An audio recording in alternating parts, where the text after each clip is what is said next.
자, 반갑습니다. 알파프로 가족 여러분, 정태근 전문가입니다. 10월 14일 첫 번째 방송 시작하도록 하겠습니다. 자, 첫 번째 방송 종목은 신라젠입니다. 방송 끝까지 시청을 부탁드리고요. 방송 보시고 난 이후에는 좋아요, 구독 부탁드리도록 하겠습니다. 자, 그러면 화면 보시면서 말씀드려 보도록 하겠습니다. 신라젠, 해마다 소위 말하는 대박주라고 해야 될까요? 지금 화면을 보시면은 신라젠 같은 경우에 어저께 거래가 재개가 되게 되면서 상한가에 진입이 됐고요. 그리고 오늘도 마찬가지로 현재 상한가에 진입된 모습을 좀 확인을 할 수가 있는데, 저도 말씀드렸듯이 해마다 대박주들이 나오는데, 그러니까 신라젠 같은 경우도 그런 맥락이죠. 2017년도 같은 경우도 보시면 아시겠지만은 신라젠이 당시에 방송 가면 항상 신라젠 얘기만 했어요. 보시면 아시겠지만은 이런 식으로 주가 상승이 7,000원이었던 주가가 이게 10만원까지 갑니다. 그러니까 10배 넘는 상승이 나온 거죠.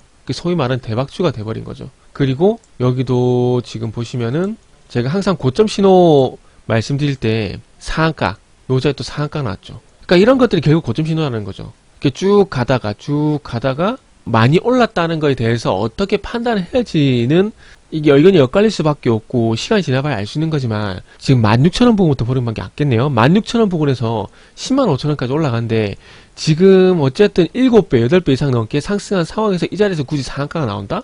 이거를 굳이 따라가야 되나? 따라가는 게 맞나? 이거는 고점 신호가 맞다라는 거죠. 예전에 제가 두산 에너빌리티 같은 경우도 보시면 아시겠지만 이런 패턴 나왔잖아요. 상승 잘 하다가 굳이 이런 자리에서 상한가가 나와요. 못 가잖아요.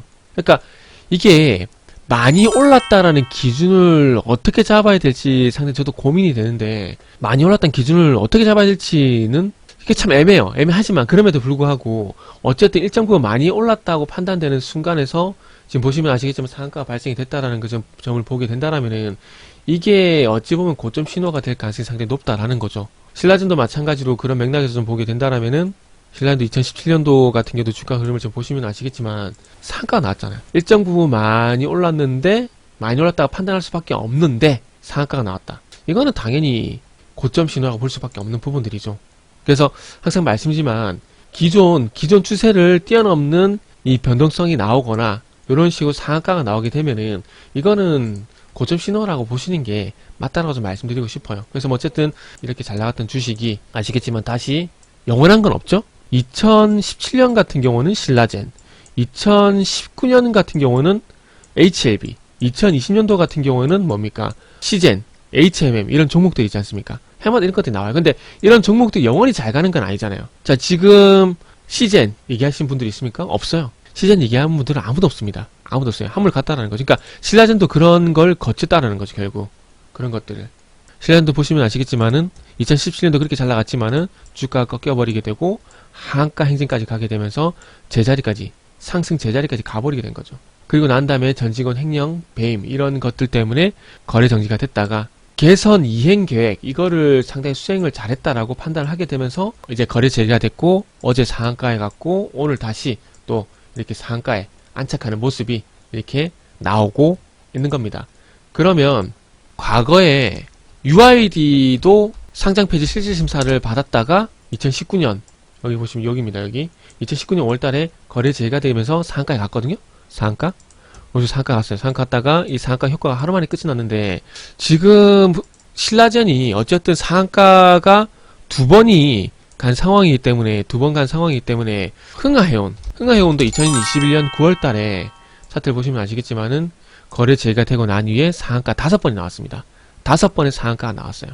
5번의 상한가가 나왔고, 그러면은 이제 신라젠 같은 경우는 5번의 상한가가 간다. 그러니까 지금 가까운 근래에 UID라는 종목하고 그리고 흥하헤어라는 종목이 각각 2021년 5월달, 9월달 거래 재개가 되게 되면서 상한가가 일단 첫날은 나왔고, 그리고 UID는 하루 만에 끝이 났고 흥하헤어는 5번의 상한가가 나왔습니다. 지금 신라젠이 2번 상한가가 나왔기 때문에 적어도 3번은 나온다고 볼 수 있을 것 같아요. 자, 상한가 나왔죠? 갭을 상당히 크게 띄웠죠? 그리고 아래쪽을 보시면 아시겠지만 거래량이 줄어들었죠. 자, 제가 항상 말씀드리지만은 캔들의 길이가 짧아지게 되면은 소위 말하는 갭이 동반되는 상승이 나오게 되면은 거래량이 줄어든다고 말씀드렸습니다. 그러면 신라젠 같은 경우는 이제는 전 거래일 대비 거래량이 증가를 하게 되면은 그때부터는 적어도 고점일 가능성이 있기 때문에 조심해야 된다 라는 말씀을 드릴 수가 있을 것 같아요. 그래서 어쨌든 UID의 흐름보다는 어쨌든 지금 흥하해운의 절차를 밟아가고 있는